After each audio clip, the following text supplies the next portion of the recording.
Another from the bath time vault. Am I going to get there?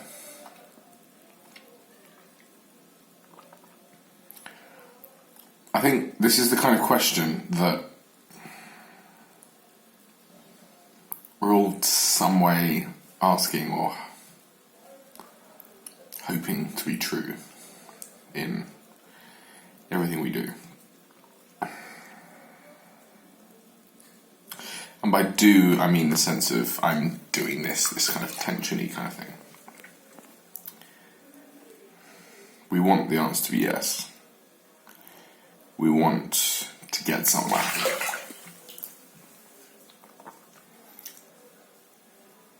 This is based on the idea that there is a place that we can get to where things are static.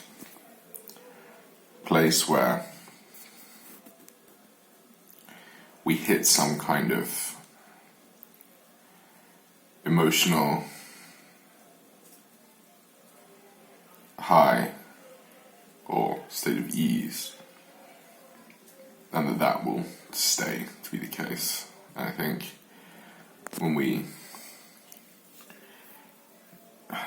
shield ourselves from the world or attempt to do things, that it's always with that kind of idea in the back of our heads, which, if we stop for a moment, is obviously patently ridiculous, because everything is always changing. No state has ever lasted forever.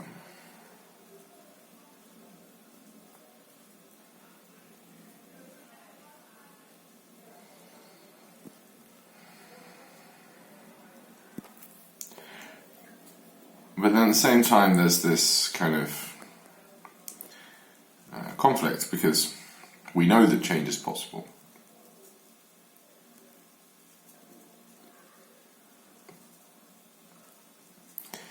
We know that people have achieved amazing things,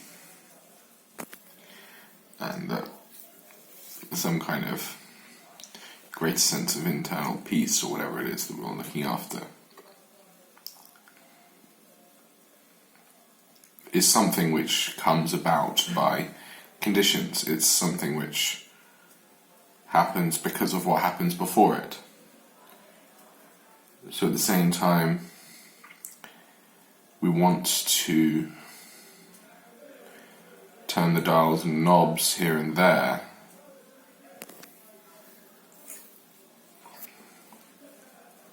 to set the conditions in place for that state to come about.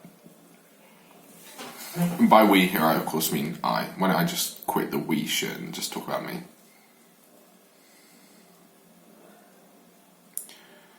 And so I'm just thinking, okay, well, like, if I do that and that and that, then maybe I'll get to this cool state and I'll be all peaceful. And also, looking back on my last few years, it feels like I have become better friends with myself, which is to say, everything.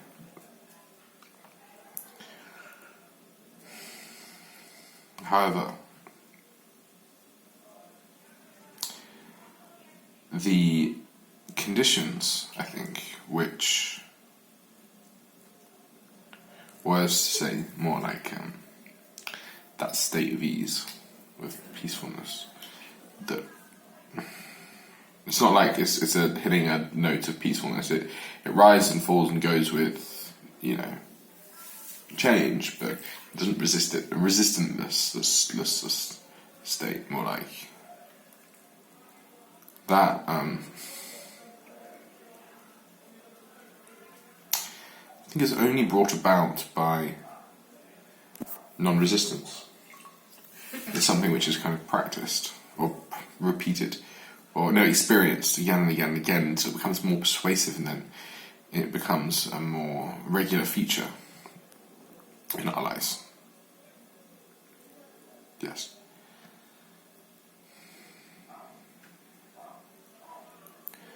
The more I've experienced letting go, then the more peace I felt. Yeah. So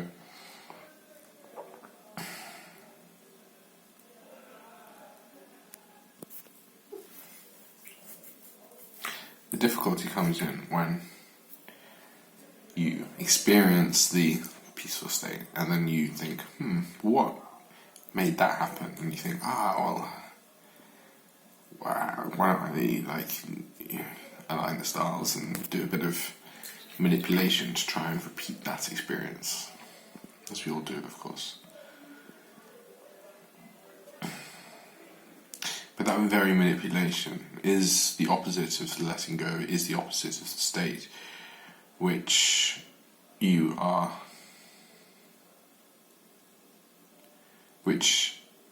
is crucial to reinforce that experience and then thereby bring about more of that state. So the only thing you can really do is just let go and stop. But how do you do that? Because it can't be done by effort, right? I do think that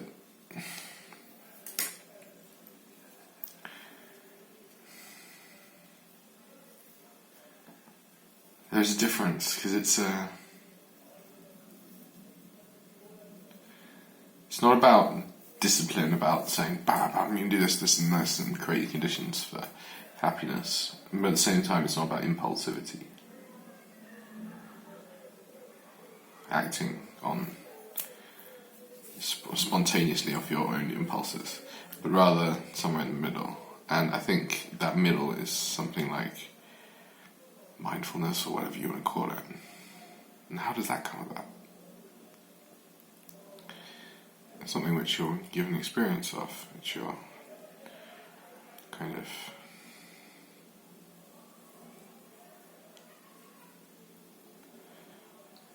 you find in meditation and all sorts of other stuff.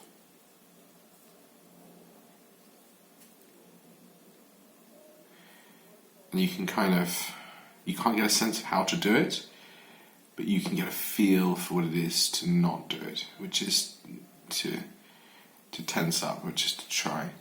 You can become more aware of your trying patterns, I think. Yeah, I think I have. But these trying patterns run really deep, really, really fucking deep. Indeed.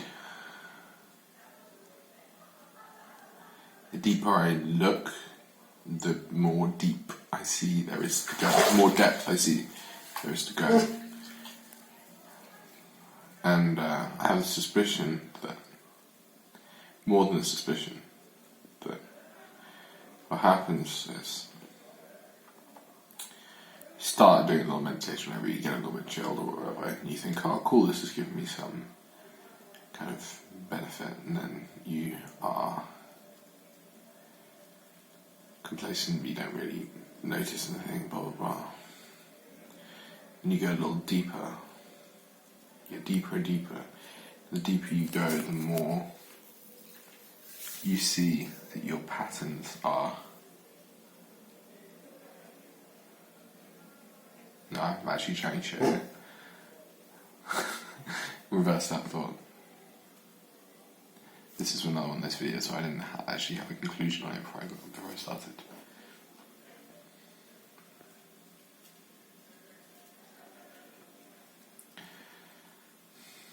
I suppose when we think about getting there, about this, like, oh, if I just achieve that very thought is precisely what is stopping us being there, because there is here.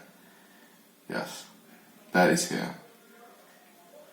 There is always here.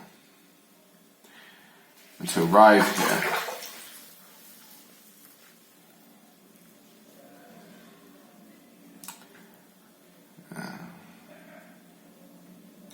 we need to want to be here. We need to appreciate here.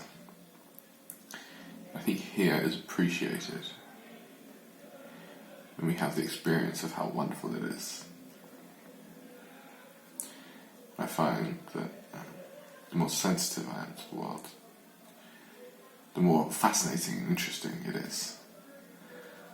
The more I numb myself, distract myself, intoxicate,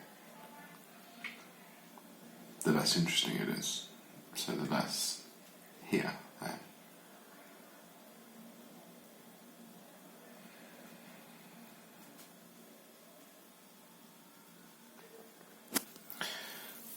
And so, I think that knowledge, that knowledge of sensitivity to the world being what makes presence possible, makes one naturally do less of the things that reduce sensitivity to the world. I think it's been gradual for me. That has been happening. Sometimes I get impatient. But it's happening. And if I'm to carry on in this trajectory for 5 years, then wow. Some cool stuff can happen. Really wow. So, not to take away from the interestingness of right here. Funny time in my life.